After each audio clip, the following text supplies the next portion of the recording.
السلام علیکم. نشریات میں دوبارہ خوش آمدید. سامعین محترم، آپ سن رہے ہیں رفا FM 102.2 رفا انٹرنیشنل یونیورسٹی سے براہ راست، اور میں ہوں عرفان بھٹی.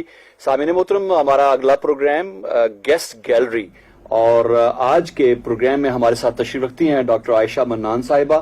آنکولوجسٹ ہیں، نوری ہاسپٹل اسلام آباد میں یہ اپنی سروسز جو ہے وہ فراہم کرتی ہیں. اس حوالے سے میں بتاتا چلوں کہ یہ پروگرام اس وقت ہائر ایجوکیشن کمیشن کا جو چینل ہے edutv.hec.gov.pk اس پہ بھی براہ راست نشر کیا جا رہا ہے، اور اس کے علاوہ رفا FM 102.2 کا جو فیس بک پیج ہے وہاں پہ بھی آپ اس پروگرام کو براہ راست دیکھ سکتے ہیں.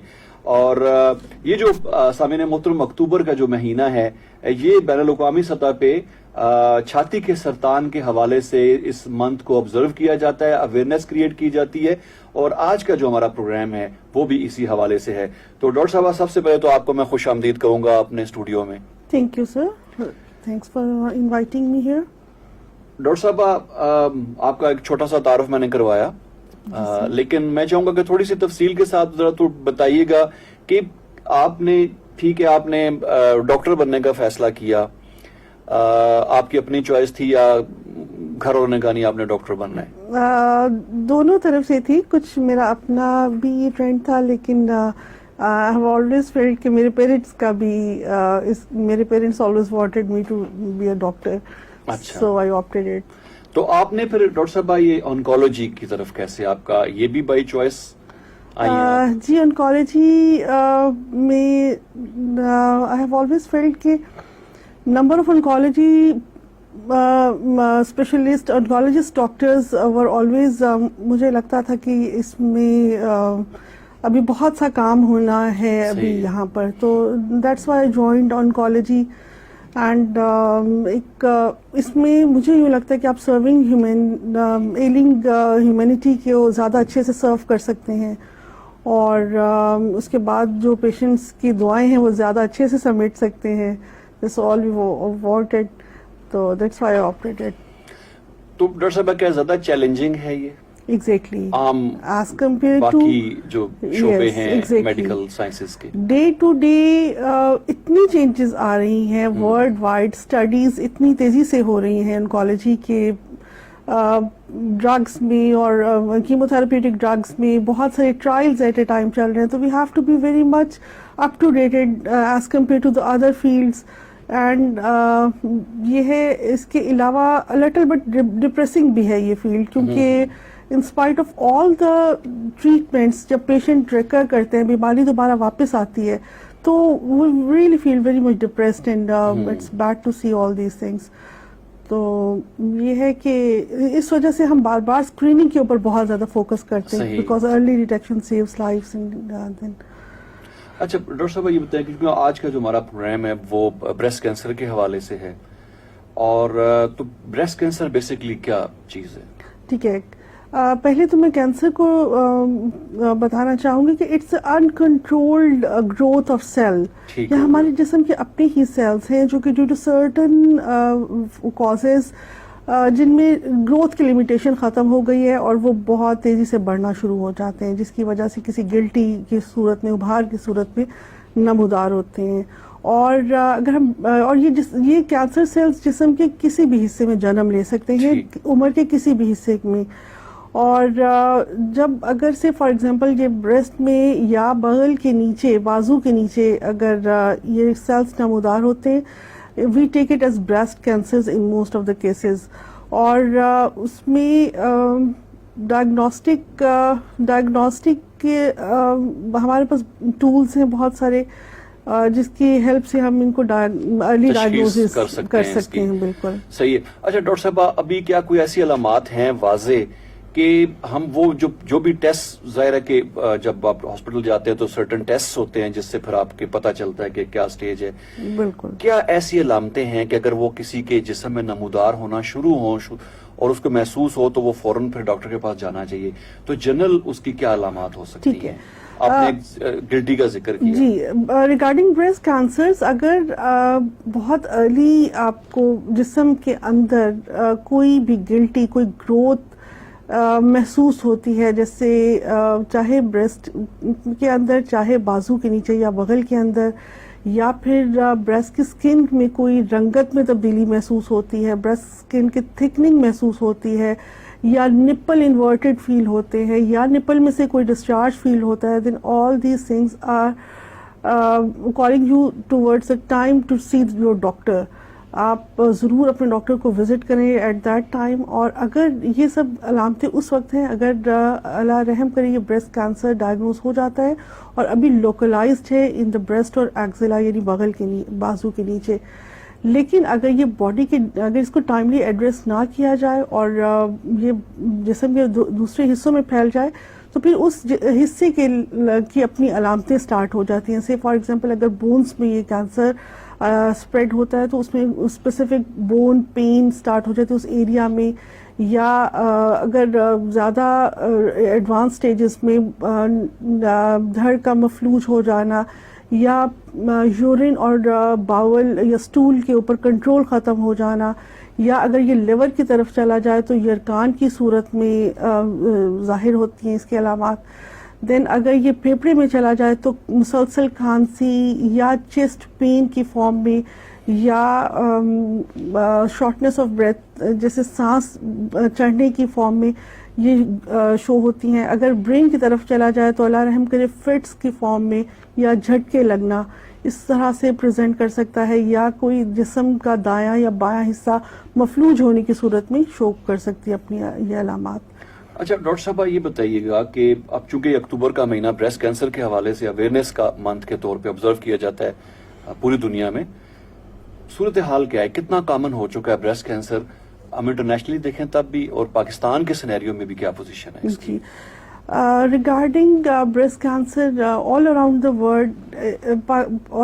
ورلڈ بھی بہت تیزی سے یہ کینسر پھیل رہا ہے, اور اگر ہم دنیا بھر میں دیکھتے ہیں تو ہر سال 2.5 لاکھ سے زیادہ کینسر پیشنٹس رپورٹ ہو رہے ہیں all around the world. And if we see in Pakistan, then every year more than 90,000 patients are diagnosed with breast cancers, and almost more than 40,000 patients are dying of breast cancers due to certain reasons. Ke patient report almost 50%, exactly. یہ statistics as compare to the rest of the world ہمارے پاس اس لیے زیادہ ہے کہ patient بہت late stages میں ہمیں پریزنٹ کرتے ہیں, اور کچھ اس طرح کے ایریاز ہیں جہاں لیک آف فیسلٹیز ہے, یا کچھ سوشل ٹیبوز ہیں جن کی وجہ سے وہ ڈاکٹر کو اپروچ نہیں کرتے ہیں. اینڈ اس کے علاوہ اگر ہم نوری میں دیکھیں تو لاسٹ ایئر ہمارے پاس مور دین 56,000 total patients for diagnose patients of cancer report کیا انہوں نے ہمارے پاس, جس میں سے کہ مور دین 1,300 پیشنٹس ور بریسٹ کینسر ڈائگنوزڈ پیشنٹس, یعنی یہ ایک سال میں 2019 کی میں بات کر رہی ہوں. اب یہ پاکستان میں کوئی ایک یونانیمس ڈاٹا کینسر رجسٹری نہیں ہے جس کی وجہ سے ہم اپنی کنٹری کے اسٹیٹسٹکس پریزنٹ کر سکیں, بٹ اگر ہم انہی کو ایکسٹراپولیٹ کرتے ہیں تو بھی یہی مور اور لیس ہر سینٹر میں یہی اسٹیٹسٹکس ہیں. Almost 23% patients that are visiting NORI are diagnosed with breast cancers. اچھا 23% لوگ آتے ہیں, ان میں سے 23% لوگ ایسے ہیں جو بریسٹ کینسر کے ساتھ ڈائگنوز ہوتے ہیں. ایگزیکٹلی, اس میں میلز اور میل اینڈ فیمیل دونوں. اچھا مطلب میل میں بھی ہم اب تک یہی شاید سمجھتے آئے ہیں کہ جو بریسٹ کینسر ہے یہ فیمیل میں ہوتا ہے, لیکن کیا یہ میل میں بھی ہو جاتا ہے؟ جی بالکل, یہ ایک بہت کامن میتھ ہے کہ بریسٹ کینسر میلز کو افیکٹ نہیں کر سکتا, لیکن اگرچہ میل جینڈر میں اس کا انسیڈنس کم ہے لیکن پھر بھی اباؤٹ 1%, اور لیکن ہمارے پاس تھوڑا اس کا ریشو زیادہ ہے. ہمارے پاس almost 2% cases of all the breast cancers are diagnosed in male gender, لیکن یہ ہے کہ ٹوٹلی زیرو نہیں ہے یہ انسیڈنس. صحیح ہے ڈاکٹر صاحب. اب بریسٹ کینسر جو ہے اس کا کوئی ایج کے ساتھ تعلق ہے, یہ بچپن میں بھی ہو سکتا ہے یا اڈلٹ ہوڈ میں جا کے ہوتا ہے یا بڑھاپے میں بھی ہو سکتا ہے, ایج کے ساتھ کوئی اس کا لنک ہے؟ ود انکریزنگ ایج اس کا انسیڈنس